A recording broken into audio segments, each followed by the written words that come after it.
বন্ধুরা, শীত পড়ব না করে কিন্তু আজ থেকে ভালোই শীত পড়ে গেছে আমাদের এখানে। তো আজকে আমি চিকেন রান্না করব। এই শীতের শুরুতে যদি আমি যেভাবে চিকেন রান্না করেছি এইভাবে একটু চিকেন রান্না করা যায়, তাহলে কিন্তু একঘেয়ে চিকেন খাওয়ার থেকেও বাঁচা যায় আর বেশ জমিয়ে কিন্তু খাওয়াও যায়। তো আমি এখানে চিকেনের টুকরোগুলোকে ফ্রিজে ছিল সেখান থেকে আমি বের করে ভালো করে ধুয়ে পরিষ্কার করে নিয়েছি। আর আমি এতে একটা লেগ পিসও দেখছো আছে। তো আমি চিকেনের টুকরোগুলোকে একে একে খালি কড়াইতে তেল গরম করে দিয়ে দিয়েছিলাম। দেওয়ার পরে আমি সামান্য লবণ, সামান্য হলুদ দিয়ে দিয়েছি। দিয়ে আমি কিন্তু হালকা হাতে একটু নাড়াচাড়া করব, আর তার ভিতরে গোটা জিরেও কিন্তু আমি দিয়ে দিয়েছি।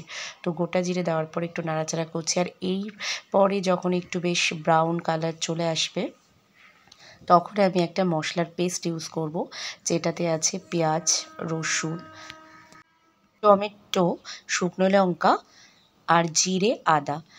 তো আবার বলে দিচ্ছি, পেঁয়াজ, রসুন, টমেটো, জিরে, আদা আমি এগুলো কিন্তু দিয়েছি। আর যেহেতু প্রথমেই কিন্তু আমি পেঁয়াজটা দিয়ে ভাজিনি, সে কারণে কিন্তু পেঁয়াজটাকে আমি এখানে বেটে দিয়েছি। তো পেঁয়াজটা এখানে সামান্য পরিমাণেই আছে।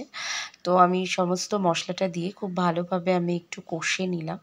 তো কষা যখন হয়ে গেল তখন আমি অল্প জল দেব, খুব বেশি জল কিন্তু দেব না, কারণ এটা একটু মাখা মাখা টাইপের হবে। তো এই কারণেই দিয়েছি। তো এরপরে আমি ঢাকাটা দিয়ে দিয়েছিলাম, আর মিডিয়াম টু লো ফ্লেমেই আমি কিন্তু আজকের রান্নাটা করছি। তো দেখো, অনেকটা কিন্তু মানে ঝোলটাও কমে গেছে আর খুব ভালো কিন্তু সিদ্ধ হয়ে গেছে চিকেনটা। আর চিকেন তো সিদ্ধ করতে বেশি টাইম লাগে না। তো এরপরে আমি দিয়ে দিচ্ছি কুচানো ধনেপাতা আর কুচানো কাঁচা লঙ্কা। এই কুচানো কাঁচা লঙ্কাটা, ধনেপাতাটা দিয়েই কিন্তু এই রান্নাটার টেস্টটা অনেকটা বেশি মানে টেস্টি হবে।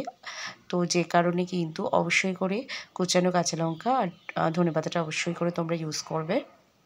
তো দেখো, কালারটাও কিন্তু খুব সুন্দর এসছে আর খেতেও কিন্তু দুর্দান্ত হয়েছিল।